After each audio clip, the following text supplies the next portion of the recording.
Okay, so we're back here in Ascension. Ida just touched that statue thing and glowed, and it was all weird, so going into the cave. Sky and Ida started walking towards the end of the tunnel. The strange black liquid started appearing more often, and the feeling of being watched started to bother Ida even more. Sky, on the other hand, looked overjoyed. She had good instincts, and her instincts told her that they were close to something. So, another dead end. No, there must be a hidden switch. Here, maybe on the walls? Sky. No way, we're so close. The magical jewel, the hidden door. Sky, please. No, please, one last time. Please, Ida, this can't be it. Oh god, I touched the black liquid and now I'm freaking out. Should not have touched the black liquid. Should not have touched it. What's going on? Ida slowly opened her eyes in a warm hut. The bed she was sleeping in was soft for the first time in years. Even though it was pretty small, the hut was clean. The sheets smelled like spring flowers. She felt something familiar about this place. It was grandmother's hut. And there she was. Ida's chest burned with a terrible pain. This couldn't be real. Grandmother was gone, and it was all because of Ida and her arrogance. She stood up and slowly approached the old woman. Even if it was a dream, she would give anything to talk to her once again, so she could say she was sorry that she never listened to her.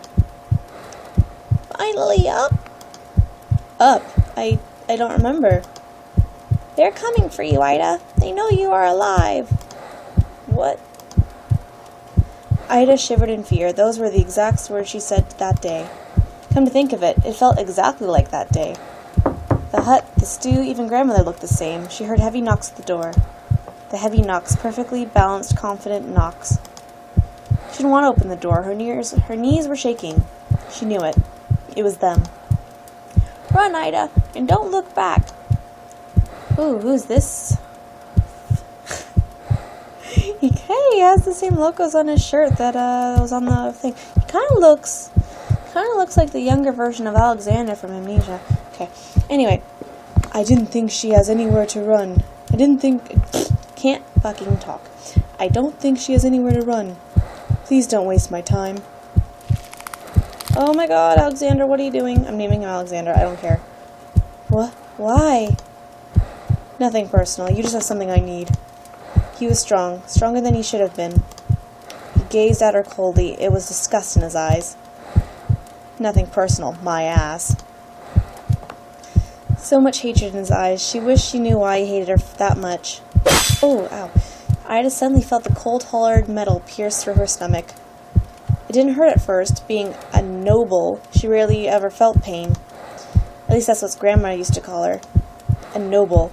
They were feared by many. Silver hair, deadly gaze.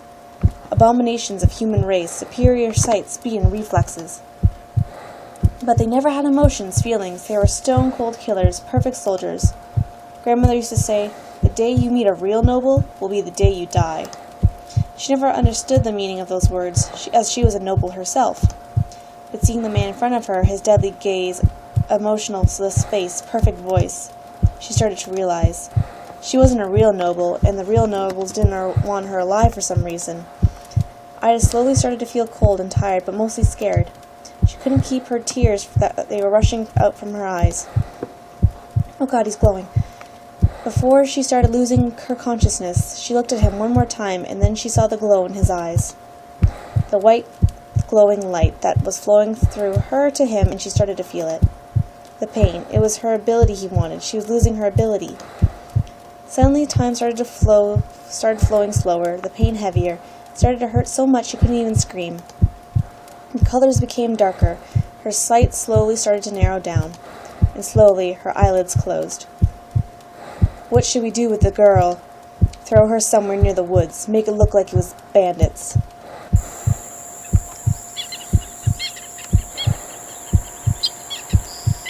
Why, the old kings! Look at her wounds!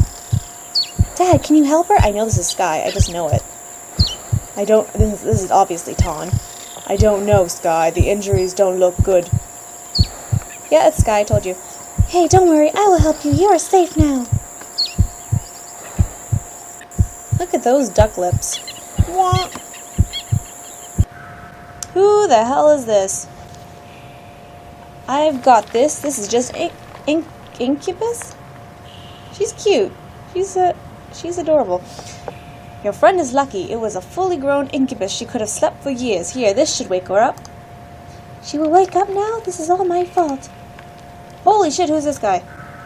In a few moments. She will probably have a terrible nightmare, though. You should have been more careful. Never touch an incubus. They could trap you in eternal nightmare of your worst fears. We aren't exactly scholars. I'm sorry. Tilly, right? And Xander.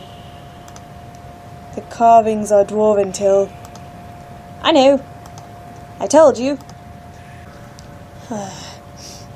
So your sleeping friend here. She flew, you said. Yes, and her eyes were glowing, too. The ground started to shake. And the secret entrance opened. So what happened to the gem and the statue? I don't know. They just vanished. Why are you here anyways? Stuff. Really? Why are you here? Stuff. You idiot! Maybe I should have woken up. What were you thinking, touching that thing? I really don't know. I just said, hey, squid ink. To click. I don't know. Pretty. Let's touch it. Many things. I don't really remember, but it must have been something like, ooh, a weird looking black liquid. I should touch it. Exactly what I was fucking thinking. Ida, you read my mind. Still joking? One day you will die because of your clever mouth. If Tilly and Xander weren't here, you would have died. Oh, thank you, for saving my life. Don't worry about it. Are you alright? Xander said you probably had a terrible nightmare. Yeah, it was about the day we first met. Sky knew the look on Ida's face. She didn't want to talk about it. She never wanted to talk about the day they met. Finding her covered in blood with deadly wounds. If her father wasn't a talented medic, she would have died. Well then, shall we go, Till? ...